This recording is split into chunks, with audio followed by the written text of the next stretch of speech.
এখন যেটা আলোচনা করব সেটা হচ্ছে এভোমিটারের ব্যবহার বা মাল্টিমিটারের ব্যবহার।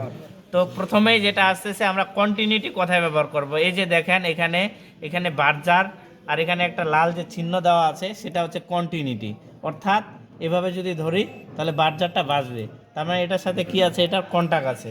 তো আমরা কন্টিনিউটি কোনটা চেক করব, যেমন ফিউজ, কাট আউট, তারপরে কি ওভারলোড প্রোটেক্টর আমাদের, হ্যাঁ সুইচ, তারের, এগুলা কি চেক করবা কন্টিনিউটি, যে নিরবিচ্ছিন্নতা আছে কিনা। তো এই যে এখানে ফিউজটা লাগানো আছে সেটার কি আমরা ভোল্টেজ চেক করব, এম্পিয়ার চেক করব, রেজিস্ট্যান্স চেক করব, কি চেক করব, কন্টিনিউটি, মানে নিরবিচ্ছিন্নতা আছে কিনা। যদি বিচ্ছিন্ন থাকে তাহলে কি এই পাশে লাইন পাস হবে, হবে না। তাহলে ফিউজের কি চেক করা হয়, কন্টিনিউটি। তো আপনারা আগে দেখে নেবেন যে মিটারটা ঠিকভাবে কাজ করতেছে কিনা, কাজ করতেছে। তাহলে দেখেন এটার কন্টিনিউটি দেখাচ্ছে। এখন দেখেন এটা হচ্ছে ওয়ান ওয়ে সুইচ, এটা হচ্ছে কি ওয়ান ওয়ে সুইচ। তো এই সুইচটা দেখেন এটার কি কন্টিনিউটি নাই, কন্টিনিউটি এখন নাই। এই সুইচটা দিলাম তার মানে কি আছে, এটার কন্টিনিউটি আছে। যদি সুইচটা না দিয়েও কন্টিনিউটি দেখাইতো তাও এটা নষ্ট, আবার যদি দিয়ে না দেখাইতো তাও কি এটা কি নষ্ট। তাহলে এটা ঠিক আছে। তো এখন ধরেন এই যে এই মিটারটা আছে, আপনার যদি মনে হয় যে এই মিটারে তারটা কোনো এক জায়গায় ফল্ট আছে বা নষ্ট হয়ে গেছে, হ্যাঁ, তাহলে এটার কি চেক করা হবে, এটা চেক করা হবে কন্টিনিউটি, মানে নিরবিচ্ছিন্নতা, যে কোথাও বিচ্ছিন্ন আছে নাকি। যে ধরেন এটাই আমি ধরলাম, হ্যাঁ, তার মানে মিটারে এই তারটা কি আছে, ঠিক আছে। এটার কি চেক করা হইলো, কন্টিনিউটি, তা ঠিক আছে। আর আমরা কি জানি যে প্রত্যেকটা কেবলেরই কি আছে, একটা রেজিস্ট্যান্স আছে। প্রত্যেকটা কেবলের একটা নিজস্ব ধর্ম বা বৈশিষ্ট্য আছে, সে কারেন্ট প্রবাহের বাধার সৃষ্টি করবে, মানে এটা পরিবাহী ধর্ম বা বৈশিষ্ট্য। এটা যেহেতু একটা পরিবাহী, কেবলটা যেহেতু একটা পরিবাহী, এটার কিন্তু রেজিস্ট্যান্সও পরিমাপ করা যাবে। হ্যাঁ, আমি এখানে 200 ওহমসে দিলাম, 200 ওহমসে দিয়ে কি এটার রেজিস্ট্যান্স পরীক্ষা করলাম, ঠিক আছে। তাহলে এটার কি, এটার চাইলে কন্টিনিউটিও পরীক্ষা করা যায়, রেজিস্ট্যান্সও কি পরীক্ষা করা যায়। তো সাধারণত আমরা কেবলের রেজিস্ট্যান্স পরিমাপ করি না, আমরা যে ইলেকট্রিক্যাল কাজে যে কেবলগুলো ব্যবহার করি এগুলার কি পরীক্ষা করি না, কন্টিনিউটি পরীক্ষা করি না। তাহলে কি পরীক্ষা মানে সরি, রেজিস্ট্যান্স পরীক্ষা করি না, আমরা কি পরীক্ষা করি, কন্টিনিউটি, মানে কেবলটা কন্টিনিউ আছে কিনা। আমার কথা কি বুঝতে পারছেন? তাহলে কি ভোল্টেজের রেজিস্ট্যান্স মাপা যাবে? কিসের রেজিস্ট্যান্স মাপা যাবে? কয়েলের। চাইলে কেবলেরও কি মাপা যাবে, রেজিস্ট্যান্স মাপা যাবে। সাধারণত আমাদের যে কম্প্রেসর মোটর আছে সেটার কি ওয়াইন্ডিংটা যে আছে, হ্যাঁ, এটার কি মাপা হয়, রেজিস্ট্যান্সটা মাপা হয়। কোনো জায়গায় যদি কয়েলটা বিচ্ছিন্ন হয়ে যায় তখন সেটা কি এখানে রেজিস্ট্যান্স দেখাবে না। আমার কথা কি বুঝতে পারছেন? ক্লিয়ার? আর রেজিস্ট্যান্সের বিষয়টা হচ্ছে এখানে আপনি দেখেন অনেকগুলা রেঞ্জ আছে, এখানে কি আছে, অনেকগুলা রেঞ্জ আছে। 200 ওহমস মানে কি, এখানে 200 ওহমস মানে কি, যদি রেজিস্ট্যান্স আপনার মনে হয় সেটাতে 200 ওহমস বা 200 ওহমসের নিচে আছে তখন সিলেক্টর কততে দিতে হবে, 200-তে। হ্যাঁ, যদি আপনার রেজিস্ট্যান্স 200-র উপরে চলে যায়, হ্যাঁ, আর 2K মানে হচ্ছে 2000 ওহমস, 1000 ওহমস সমান সমান হচ্ছে মানে 1 কিলো ওহমস মানে 1K, আর 2K মানে কি 2000 ওহমস। যদি 200 ওহমসের উপরে হয়, রেজিস্ট্যান্স যদি 200 ওহমসের উপরে হয় আর 2000-এর মধ্যে হয় তাহলে কোথায় দিব, 2K তে।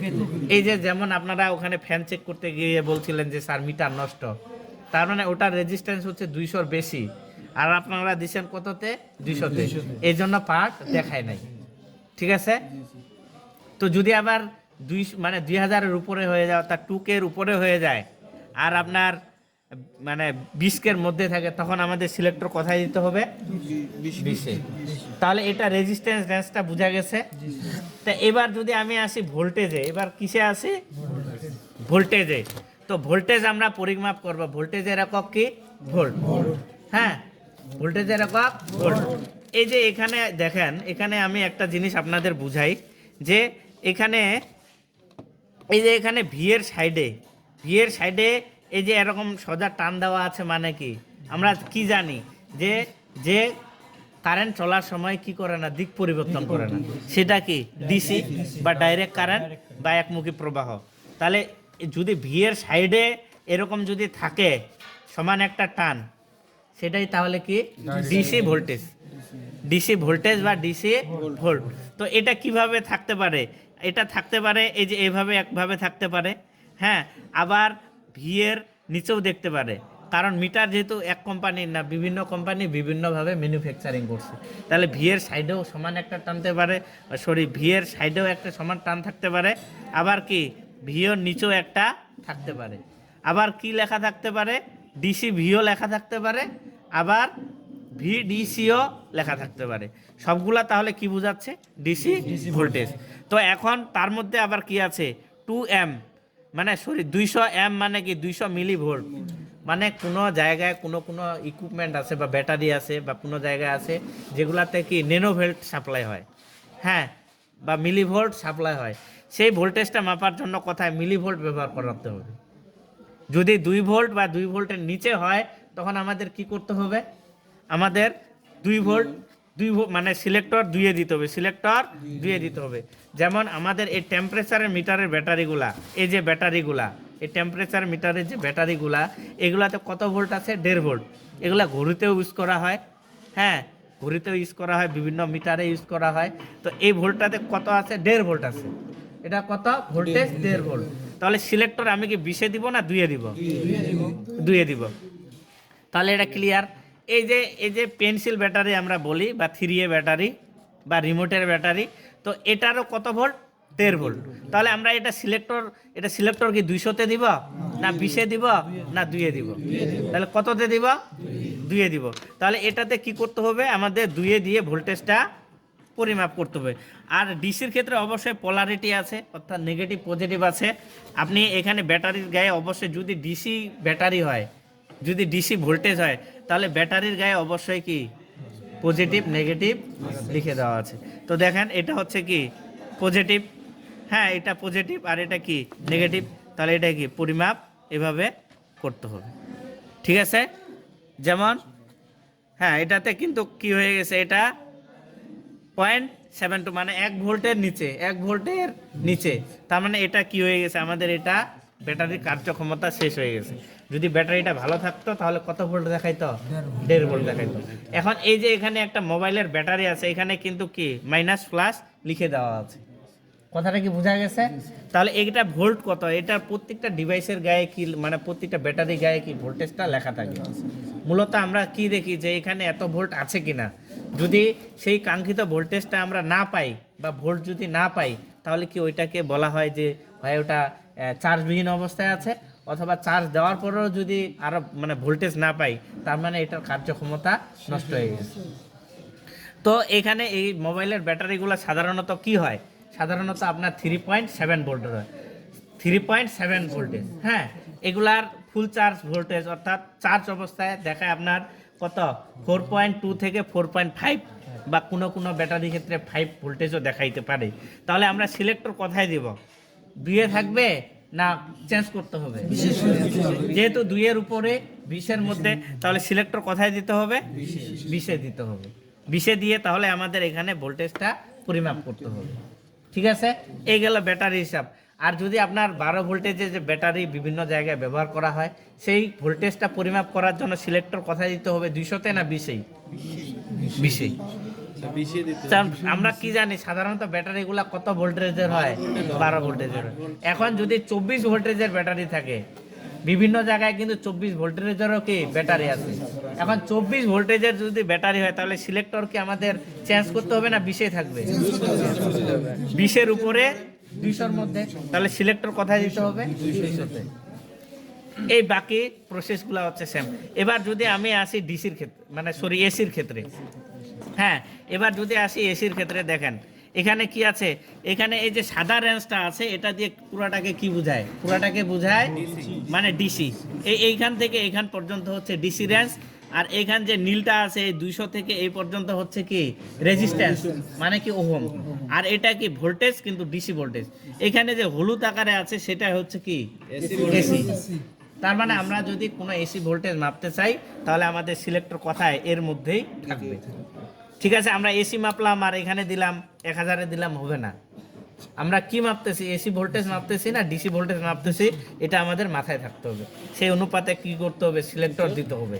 আর নতুবা কি হবে, কিছুই হবে না, একটা গন্ধ উঠবে আর দেখবেন যে মিটারটা নাই। কথা কি ক্লিয়ার?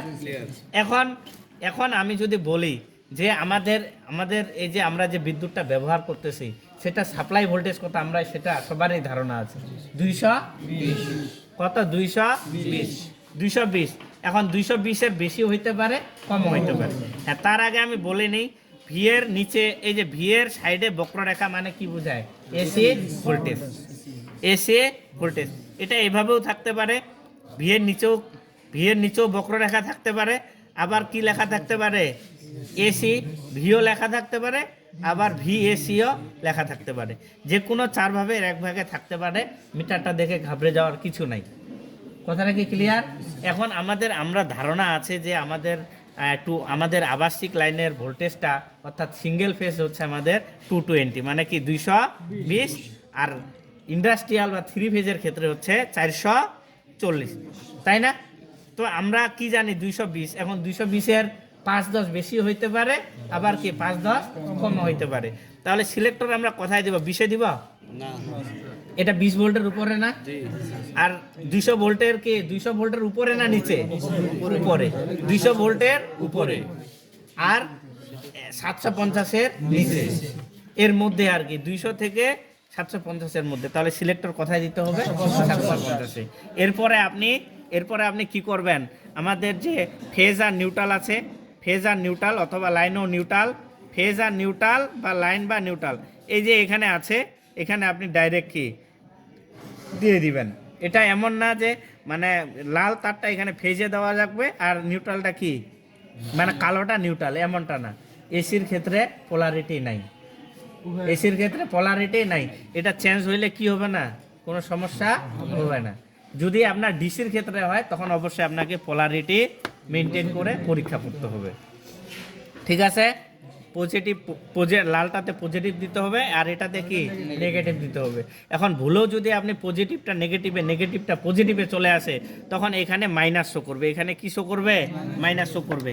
আমি দেখেন এখানে হচ্ছে কি, এখানে হচ্ছে পজিটিভ, এখানে হচ্ছে কি নেগেটিভ। তো আমি যদি এটা এভাবে পরীক্ষা করি, হ্যাঁ এভাবে পরীক্ষা করি, ওইখানে দেখেন ওইখানে একটা মাইনাস মার্ক দেখাবে, এটা অবশ্যই আমাকে চেঞ্জ করে নিতে হবে। এটা কি করে নিতে হবে, চেঞ্জ করে নিতে হবে। হ্যাঁ, তো এটা দেখেন ওখানে কি দেখাবে, এই যে মাইনাস দেখাচ্ছে, ভোল্টেজ কিন্তু ঠিকই দেখাচ্ছে 4.06, কি দেখাচ্ছে, মাইনাস দেখাচ্ছে। কিন্তু আমি যদি এটা আবার চেঞ্জ করে নেই তখন এই মাইনাসটা কিন্তু কি দেখাবে না। এটা হচ্ছে ডিজিটাল মিটারের ক্ষেত্রে সুবিধা, ডিজিটাল মিটারের ক্ষেত্রে সুবিধা। কিন্তু এটা যদি অ্যানালগ হয় তাহলে কিন্তু আর ওখানে মাইনাস দেখানোর অপশন নাই। কাটাটা কি আসবে, মানে 0 থেকে পিছনে আসতে চাইবে, ধাক্কা দিয়ে 0 থেকে পিছনে আসতে চাইবে। কথা কি ক্লিয়ার? এরপরে যদি আপনারা বলেন যে স্যার আমরা এম্পিয়ার কথায় পরিমাপ করব, এই যে এখানে যে এম্পিয়ার আছে,